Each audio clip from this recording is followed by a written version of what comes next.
Good morning प्रिय छात्रों। आज हम लोग पढ़ने वाले हैं प्रत्यय से संबंधित एक बहुत ही महत्वपूर्ण टॉपिक और जिसका नाम है आदि वृद्धि का नियम। आइए चलते हैं आदि वृद्धि के नियम को समझने के लिए। तो इस आदि वृद्धि के नियम में सबसे पहली बात देखेंगे, यहाँ पर एक शब्द दिया है आदि। क्या दिया है? आदि। अब यहाँ आदि का मतलब क्या होता है? शुरुआत में। क्या होता है? शुरुआत होता है, यानी कि शुरुआत हो गया। और जहाँ पर वृद्धि का तात्पर्य होता है देखेंगे तो वृद्धि का तात्पर्य यहाँ पर हो जाएगा शब्दों में, अक्षरों में जो वृद्धि, यानी कि यदि अ रहेगा तो आ हो जाएगा, ई रहेगा तो ऐ हो जाएगा। इसे कहते हैं हम वृद्धि कहते हैं। तो आइए चलते हैं और इसका नियम पढ़ना है। कैसे, किस आदि शुरुआत में जो स्वर होंगे उसका किस प्रकार से वृद्धि हो गया, इस नियम को हम कहते हैं आदि वृद्धि का नियम कहते हैं। और चूंकि जान लीजिए जो ये आदि वृद्धि का नियम है, यह तत्सम शब्दों में लगने वाला है। किस में लगने वाला है? तत्सम। तत्सम शब्दों में यह लगेगा। और तत्सम शब्दों के साथ ही साथ है ये आदि वृद्धि तत्सम शब्दों के साथ ही साथ है जब तत्सम शब्दों में ही प्रत्यय नियम लगेगा। यानी कि आदि वृद्धि का नियम कहाँ लगेगा? तत्सम शब्दों में। और कब लगेगा? जब वह तत्सम प्रत्यय जुटेंगे। यानी कि जब कोई सी शब्द तत्सम शब्दों में तत्सम प्रत्यय लगता है तब वहाँ पर आदि वृद्धि का नियम काम करता है। तब इसी बात को आगे बढ़ाएंगे, देखेंगे कि आदि वृद्धि के नियम में कि किस प्रकार से नियम को लगाया जाता है। तो आप पहले समझ लीजिए तत्सम क्या होता है। तो तत्सम यानी कि संस्कृत भाषा के जितने भी शब्द होंगे, किस भाषा के? संस्कृत भाषा के जितने भी शब्द होंगे उन सभी का जो संस्कृत भाषा के जो शब्द होंगे उन्हीं सभी शब्दों में क्या लगेगा? तत्सम प्रत्यय लगेंगे। तो आइए एक बार नियम भी समझ लेते हैं। तो नियम कुछ इस प्रकार से कहता है कि यदि किसी भी शब्द के शुरुआत में क्या आ जाए? यदि अ आ जाए। पहला नियम यही कहता है, यदि अ आ जाए अथवा आ जाता है तब यह कन्वर्ट हो जाता है आ में। यानी कि अ अथवा आ का वृद्धि किस में हो जाएगा? आ में।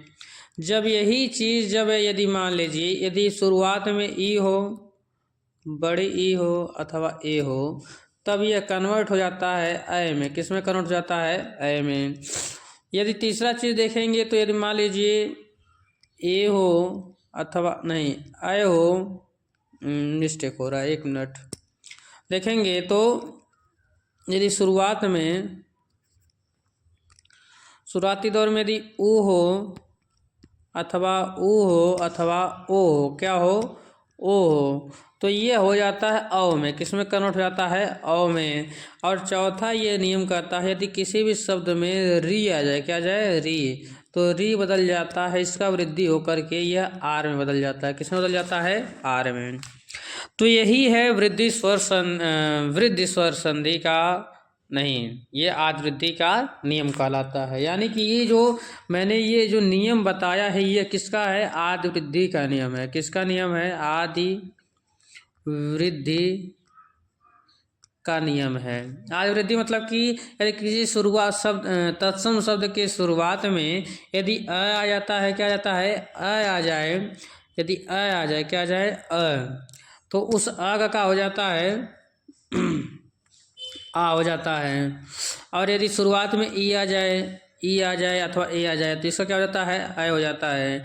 यदि ऊ अथवा ओ आ जाए, इसका क्या हो जाता है? औ हो जाता है। यदि शुरुआत में री आ जाए और उसके बाद आर आ जाए, क्या आ जाए? आर आ जाए, तो इस आर का ध्यान देंगे, इस आर का क्या हो जाएगा? नहीं, री का क्या हो जाएगा? आर हो जाएगा। अब इस नियम को हम उदाहरणों में सम्मिलित करते हैं। आइए पहला उदाहरण लेते हैं। कहता है, देखेंगे पहला उदाहरण है समाज। समाज प्लस इक को जोड़ेंगे तो देखेंगे। पहली बात ध्यान दीजिए, जब किसी भी शब्द में प्रत्यय को जोड़ते हैं तो जो अंतिम वर्ड होता है जैसे जो समाज का अंतिम वर्ड है वह है ज। क्या है? ज।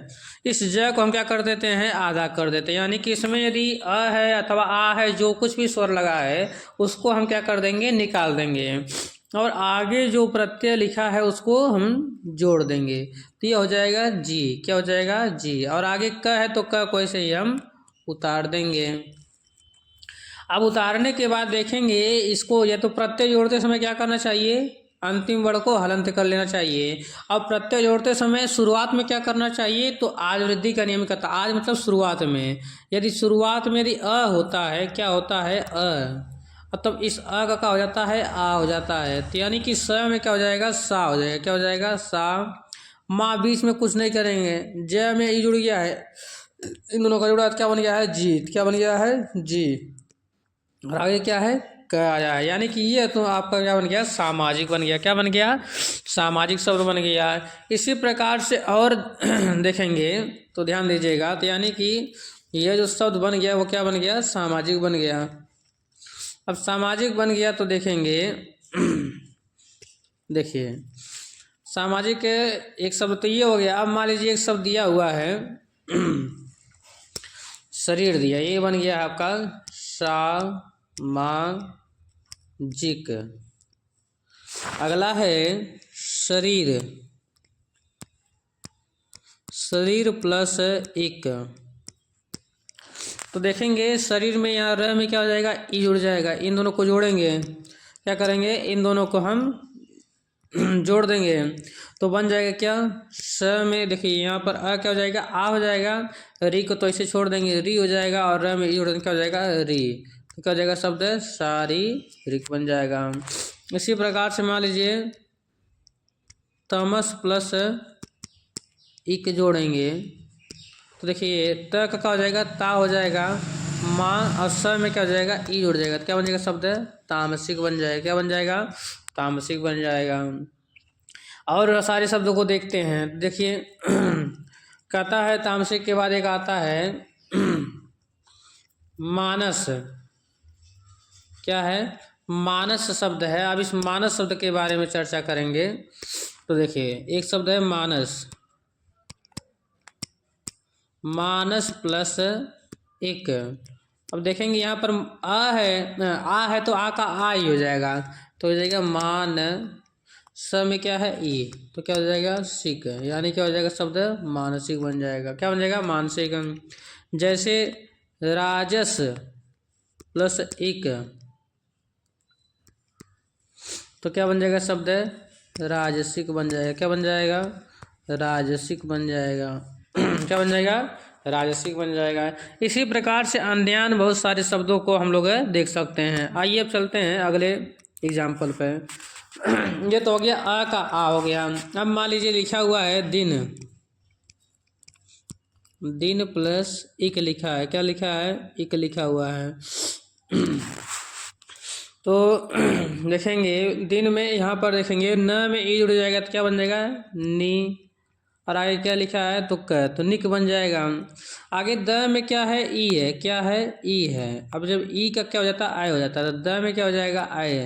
तो शब्द क्या बन जाएगा? द प्लस निक, यानी क्या बन जाएगा? शब्द दैनिक बन जाएगा। क्या हो जाएगा? दैनिक बन जाएगा। जैसे शिक्षा प्लस इक, शिक्षा प्लस इक, तो शब्द बनेगा छा का यहाँ पर आ है तो हट जाएगा, ई जुड़ जाएगा, तो क्या बन जाएगा? शब्द यहाँ पर छिक। यहाँ स में ई है तो ई का क्या हो जाएगा? आय हो जाएगा, तो क्या बन जाएगा? शब्द शैक्षिक बन जाएगा। क्या बन जाएगा? शब्द शैक्षिक बन जाएगा। आगे चलिए चलते हैं। तो ये तो अगला हो गया ये। आइए तीसरे वाले पे चलते हैं। तीसरा वाला क्या कहता है? यदि मान लीजिए एक शब्द यदि है कि शुरुआत में यदि ऊ हो, क्या हो? ऊ का क्या हो जाएगा? अ हो जाएगा। तो यहाँ पर लिखा है सु, और स में क्या है? ऊ, तो क्या हो जाएगा? ऊ का क्या हो जाता है? अ हो जाता है। आगे ज्ञ, यानी क्या लिखा है? सो भाग्य, क्या बन जाएगा शब्द? सौभाग्य बन जाएगा। लेकिन नहीं, मान लीजिए ऊ शुरुआत में दिया ही है और यही ऊ मान लीजिए यहाँ पर आ जाए और यहाँ पर यह कोई अवश्यवाद प्रत्यय जोड़ना। जैसे मान लीजिए एक शब्द आता है मनु, मनु प्लस अ, मनु प्लस अ जोड़ेंगे तो यहाँ पर देखिए लास्ट में आया है। अब लास्ट में आता है तो ऊ का ओ हो जाता है, क्या हो जाता है? ओ। तो यहाँ देखिए माँ, म का माँ हो जाएगा और नु का नो हो जाएगा और उसके बाद क्या हो जाएगा? अ। यहाँ पर आदि वृद्धि का नियम, आदि अयादि स्वर संधि का नियम लगेगा। ओ का अब हो जाएगा तो बन जाएगा शब्द माँ न अ व, यानी क्या बन जाएगा शब्द? मानव बन जाएगा। क्या बन जाएगा शब्द? मानव बन जाएगा। इसी प्रकार से देखिए यहाँ क्या हुआ है, यहाँ पर यदि जो शुरुआत में है ये चीज़ देखेंगे, ये शुरुआत में है, यही चीज़ यदि लास्ट में आ जाता है, क्या जाए? लास्ट में आ जाए तो ये जो ऊ है, ऊ का क्या हो जाता है? ओ में बदल जाता है। किस में बदल जाता है? ओ में बदल जाता है। और ओ के बाद यदि कोई भी स्वर आता है तो उसका अव में परिवर्तन हो जाता है। ठीक है, ये अयादि स्वर संधि का नियम है। तो इसको एक आध उदाहरण और समझते हैं। जैसे मान लीजिए लिखा हुआ है कि जैसे लिखा है रघु, रघु प्लस अ लिखा है तो रघु में देखेंगे घ में क्या है? ऊ है, क्या है? ओ। तो यहाँ पर र का परिवर्तन तो रा हो जाएगा और घू का क्या हो जाएगा? गो हो जाएगा और अ जुड़ेगा। और चूंकि जानते ओ के बाद यदि क्या, ओ के बाद कोई भी स्वर आता है तो ओ किस में कन्वर्ट हो जाता है? अव में। तो घ का हो जाएगा घव है, क्या हो जाएगा? घव है। और आगे क्या लिखा है? रा, तो क्या बन जाएगा शब्द? राघव। तो आशा करते हैं ये बात तो समझ में आ गई होगी। अब आते हैं लास्ट वाले पे। ठीक है, लास्ट वाला क्या लिखा है? क्री। जैसे मान लीजिए क्री में अ जोड़ रहे हैं तो जुड़ेगा क्या? देखिए री है तो री का क्या हो जाएगा? क प्लस आर, क्या हो जाएगा? आर। और आगे क्या लिखा है? अ। तो री का क्या हो गया? आर हो गया और आ को ऐसे हमने जोड़ दिया और क को ऐसे हमने उतार दिया है। देखिए तो इसको जोड़ दीजिए, क्या बन जाए शब्द? का र। और यही मान लीजिए ये प्रत्यय जोड़ देते तब क्या बन जाएगा? तो क ऐसे ही रह जाएगा, आर होगा ही होगा। और आगे शब्द क्या लिखा है? ये, तो क्या बन जाएगा शब्द? कार्य। क्या बन जाएगा शब्द? कार्य। तो ये रहा आपका आदिवृद्धि स्वर वृद्धि का नियम। ठीक है, आदि वृद्धि स्वर का नियम है, जहाँ पर हमने देख लिया कि किस प्रकार से कि यदि किसी भी शब्द के शुरुआत में अ हो, क्या हो जाए? यदि अ आता है और उस अ का क्या करना चाहिए? तब आ करना चाहिए। यदि अ आता है, क्या आता है? आ, तब भी उसको ये कर देंगे। इन तीनों में से कोई एक आ जाए तो इसको क्या कर देंगे? अ कर देंगे। इन तीनों में से कोई आ जाए तो औ कर देंगे और री का आर कर देंगे। ये नियम कहाँ लगता है? तो ये नियम हमने बता दिया है कि ये नियम केवल तत्सम तत्सम शब्दों में रहेगा और तत्सम प्रत्यय जब जुड़ेंगे तब लगेगा।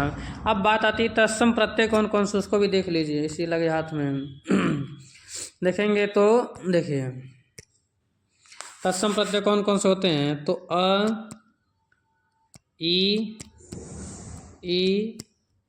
इक, ए, य और आयन। 3, 3, 6 और 7, ये 7 प्रत्यय आपके क्या कहलाते हैं?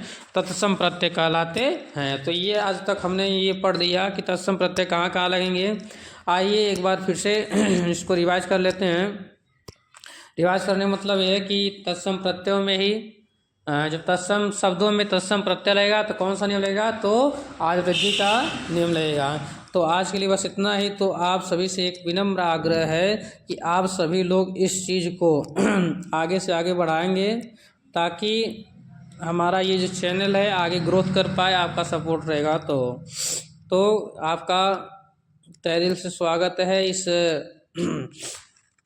कक्षा में। और आपसे एक रिक्वेस्ट है कि इस क्लास को और अधिक से अधिक लोगों के पास पहुंचाइए और इस चैनल को एक बार सब्सक्राइब अवश्य कीजिएगा। ठीक, आज के लिए बस इतना ही। थैंक्स।